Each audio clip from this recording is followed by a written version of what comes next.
2, 1.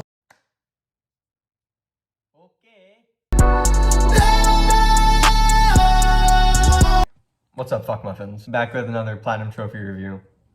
And as you know, Cuphead is definitely gonna hold my #1 spot for like ragiest platinum that I've ever gotten. But I have a new candidate for my funniest platinum for you guys today. And if you watched my last video, I'm sure you know where I'm going with this. You know, you saw the awfully edited thumbnail, so you know what's going on. Today's review is about South Park: The Fractured Butthole. How would you like to go see the school counselor? How would you like to suck my butt? Yes, I got it done, and I'm finally making a video because I stopped being lazy, I guess. I've had it done for like a week or two at this point. I just hadn't gotten around to it. And before you say, hey dumbass, The Fractured Butthole is the second South Park game. I know. I didn't know that when I first started. I'd heard of the Stick of Truth, but I didn't realize it was like an actual console game, and they were like, The Fractured Butthole was a sequel. I didn't realize that. I thought the Stick of Truth was just like a mobile game, which is pretty stupid now that I think about it. But I was just scrolling through the PlayStation Store and I saw a South Park game, so I was like, shit, went straight to it, because obviously who doesn't love South Park? So the first thing I did was I went online and I looked up the hardest trophies. That's the first thing I do when I start any platinum playthrough. I look to see if there are any trophies that are gonna hold me back from getting the platinum, because I don't want to spend all my time doing a playthrough just to realize that I have to do some super tedious shit or some shit that's like just way too hard that I'm just not going to be able to do. But this one wasn't too bad. It's like 40-45 hours total playtime, not that difficult. So the first trophy I saw when I looked it up and was this one.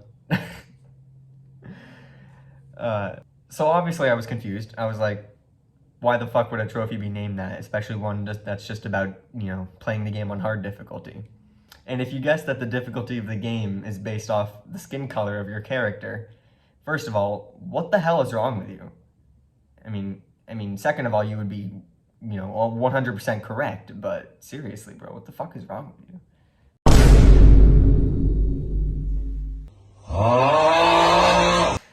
Ignore my character, like, seriously, I know he looks like Black Gandalf, but we're mature here and we don't need to make that joke. We don't need to stoop down to that lowbrow humor. Take it. Anyway, the first thing I did was play through the story on Mastermind difficulty, collecting all the story-related trophies. They'll be up on screen now. These will be, you know, all of these will be obtained naturally through playing just the main story.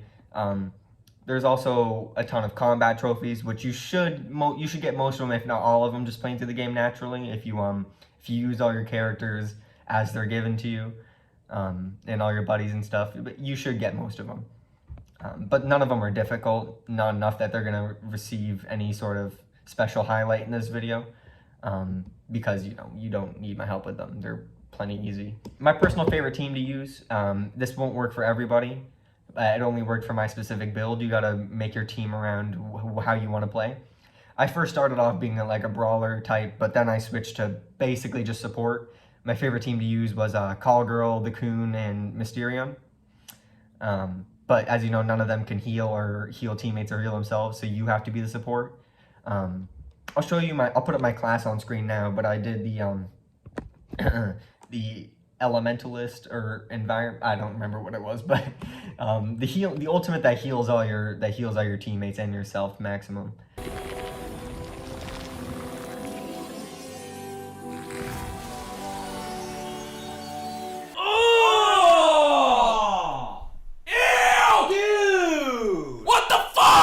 So I was basically just support, and that worked out best for me. That's actually how I ended up beating Morgan Freeman, but more on that later.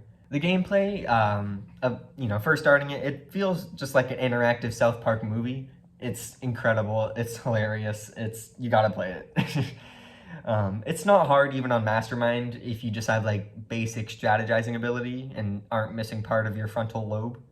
The hardest trophy, other than the token black character one, is for sure beating Morgan Freeman, like I said before. And the collectible trophies, which I'll throw up on screen now. There's only a couple, I think 2. Just the Yowie posters and the toilets, which aren't really, they're sort of like collectibles. That's how I categorize them in my brain. Normally, I don't really like these because every game has to have like at least one tedious collectible trophy. But I think they implemented their collectible system pretty well compared to most games, I guess I should say. I didn't really have times where I was like dreading going for them. I mean, it was a little tedious, but you know, every collectible trophy is going to have a little bit of, you know, grind. It's going to be a little tedious no matter what you do. They were really funny, and I let out an audible laugh every time I did mastered one of the toilets. I mean, I might be fucking 4 years old and have the humor of a 5th grader. It would make up stupid names for each toilet and each kind of shit that you did, and right at the end it'd be like, pinch it off quickly, move your sticks rapidly to pinch it off. Oh my god, I'm 4 years old, bro. I swear.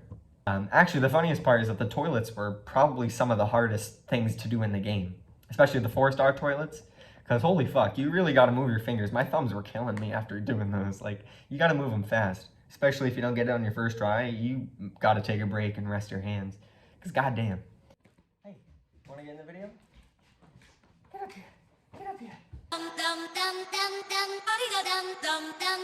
Some of the trophies that you're not gonna get naturally, that you kind of need to do a little bit exploring for, you know, like Corporate Wolf, Fully Bloated, and Friend Finder. Those are the 3 main ones that I'd say you'd have to go through and get after your playthrough's done, because the game isn't just going to go outright and tell you how to do that.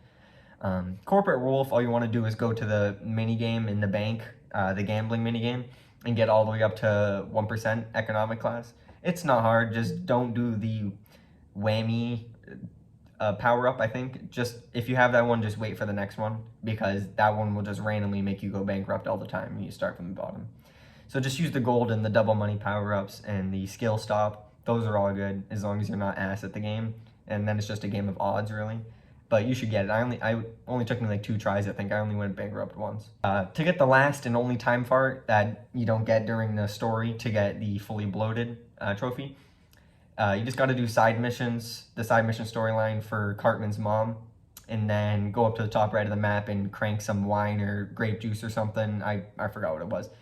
Bring that down and the other ingredient that you got from Cartman's mom, and she'll make you like a burrito or something. I don't remember. It could have been a crepe or some shit. But you eat it and you get your last time fart, and you should get the trophy. That one I had to look up, but you know, it is what it is. And Friend Finder, that's the last one. Friend Finder, you're gonna get all the friends basically through playing. There is one that you won't get through the main storyline, and he's on top of the Sodo Sopa Tower. I think that's what it's called. But it's down by Kenny's house. If you just use Kyle the human kite, and Fartcore up to the top. You smell like you farted. Farted. And just make sure you have a cheesing vial with you, and give it to him, and you know, you should get the trophy. And yeah, assuming that's the last one you needed to do. I believe you get all the other ones naturally through playing the main story, so I don't think you need to worry about that. These last couple trophies aren't directly related to the story, but you will probably end up having them by the time you're finished with your main playthrough. These include like crafting trophies, outfit trophies, and class trophies, all of which I'll put up on screen now. It might take up the whole screen. There's a decent bit of them. After you're done with all these, you'll get More Powerful Than You Think, which is the Platinum Trophy. And not my latest Platinum, actually. I have a new one that I'm probably going to spend another 2 weeks getting another video out on. Yeah, I know I'm a great YouTuber. I'm currently at PSN level 282, which is a massive improvement since I started posting these Platinum guide playthrough reviews. Platinum reviews, I think that's what I went with when I made my playlist on my channel. I'm at 22 Platinums, in which, if you're wondering why the number jumped, is because I have another Platinum for a future video. I've actually started another few, Days Gone, The Last of Us, and I started another one. I'm blanking on what it was, but you know, games like that. You know, I'm starting on those right now, so those will be future videos. And before I close out, I'm gonna give you a quick sneak peek onto what my very next video is gonna be. I'm just gonna show you my trophy list really quick, but before I do that, I guess I gotta film an outro, I would assume. So, bye.